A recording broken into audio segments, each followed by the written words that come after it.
Just as the Irish, just as the Japanese and the African American community left a legacy of court decisions, I think American Muslims are also going to be able to point to a legacy of court cases that make America more free.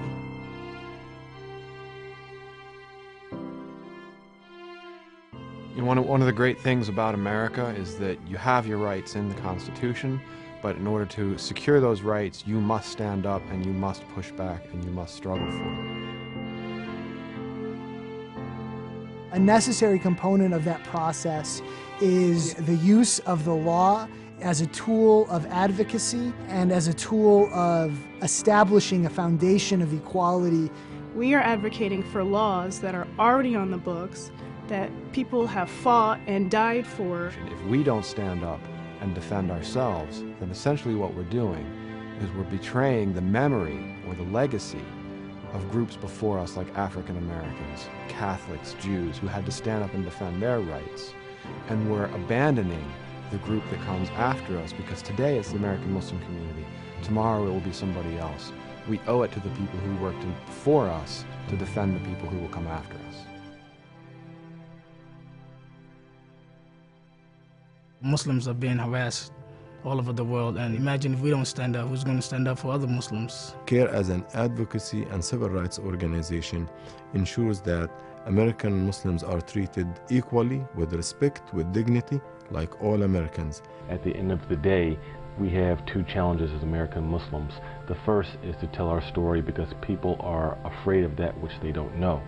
The second is that those people who have obtained rights have stood up for their rights. So CAIR is that organization and that entity that assists the Muslim community in standing up for its rights.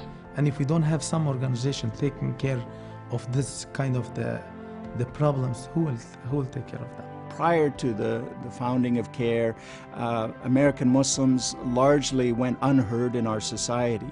But CAIR has been able to give a voice to American Muslims, to their concerns, and to the issues that impact their daily lives. So we know how to get the press's attention, and that makes sure that the perspective of the American Muslim community reaches the American public.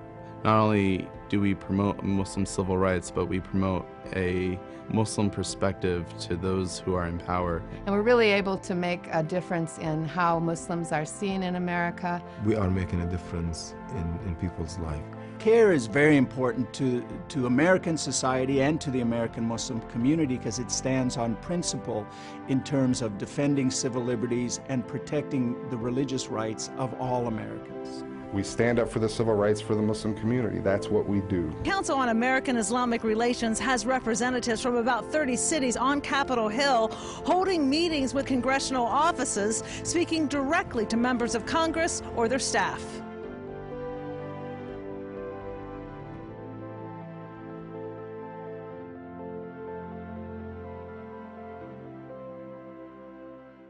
An example of one of these cases is what we had happen to Ghulam Mohammed. In 2009, he traveled legally to Yemen, then Somalia, and finally Kuwait. He was, he says, studying Arabic.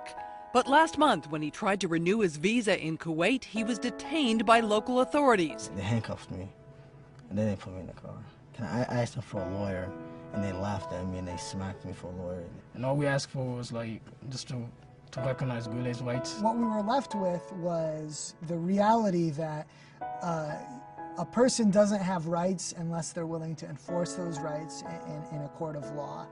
I mean, I contacted CAIR because I knew that CAIR is the only organization that had the organizational skills to handle this case. They put a good game plan, good strategy to release Goulet. Without CAIR, I don't think Goulet would have been out. It would have took like 2 or 3 years. So we filed a lawsuit, and a few days later, Goulet came out. Ghulam Mohammed back on U.S. soil at last. It feels great to be home. Wonderful. It feels great. God bless America.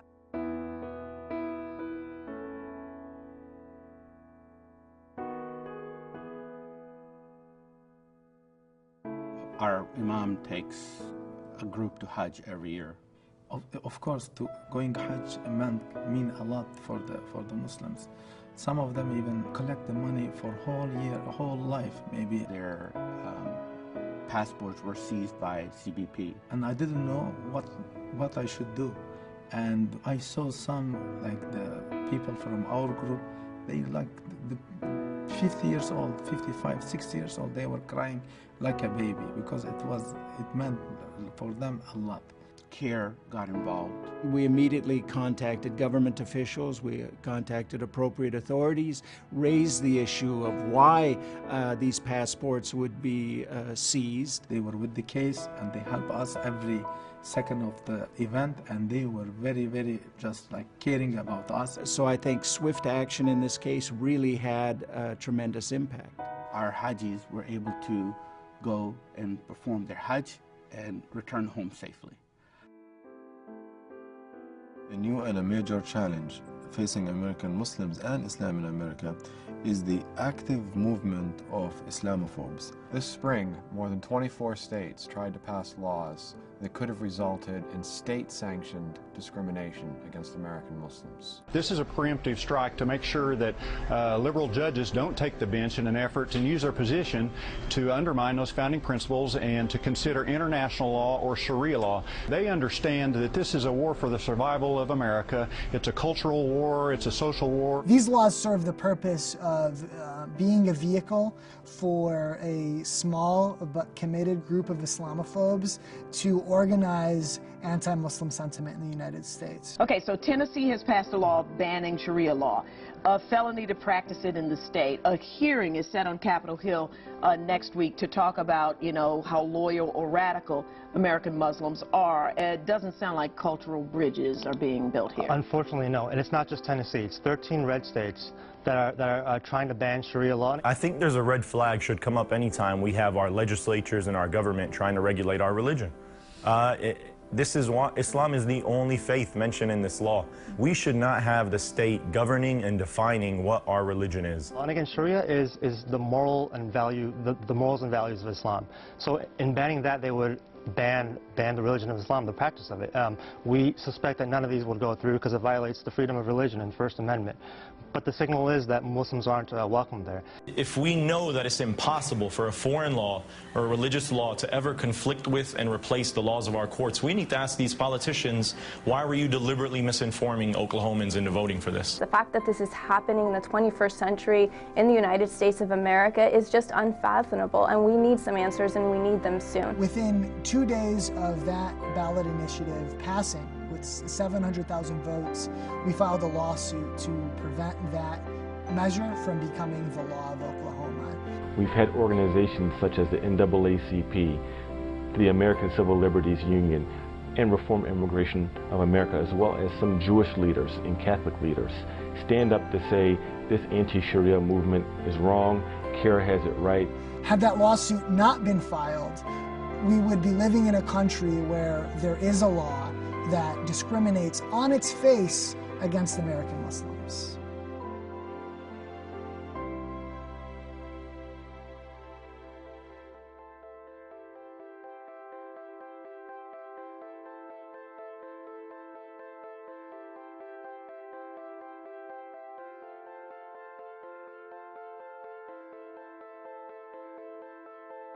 I believe the educational projects are one of the strengths of CAIR, because CAIR is not just a civil rights organization or an advocacy group, but we're also involved in educating America about American Muslims and about what it means to be Muslim in America.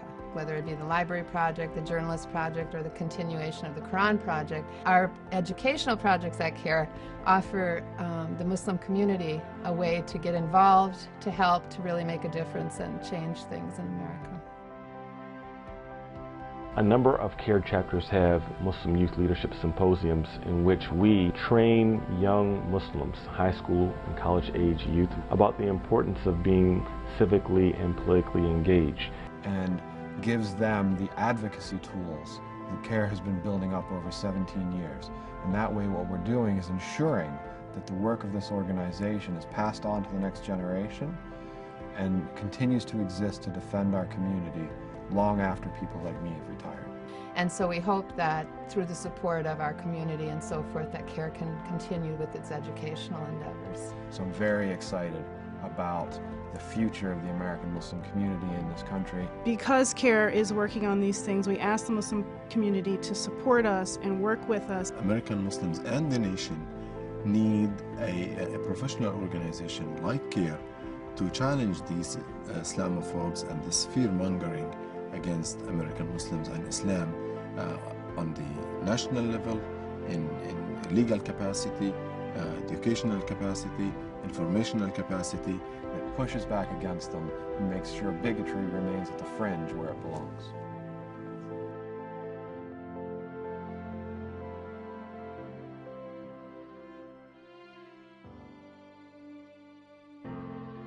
There are a lot of issues that we are facing both as Muslims and as Americans, but there is hope.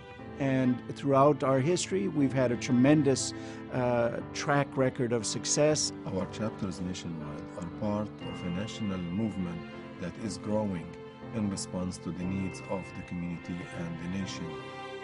We're very patient, we're persistent, we use the media, we use legal tools available to us, and that gets us results. And as a Muslim, we should help CAIR to stand there. All of us make this organization, not only one person, not only one office. CAIR is willing to fight the tough fights. Every day, sometimes 7 days a week. We defend the Constitution, we defend our rights, we stand for values. We're principled in that if there is a violation of a right, there is a willingness on our part to do everything that we can to vindicate that right for that person. And we help them resolve these issues. They're dealing with this on a daily basis. We come to the defense of oppressed people. They supported me and they fought for me night and day. And effectively fights for the rights of the Muslims, our civil rights, and our human rights. I became an attorney at CAIR because I wanted to be a part of the process through which American Muslims are going to become a part of the fabric of America. Because the job we do on a daily basis is vital.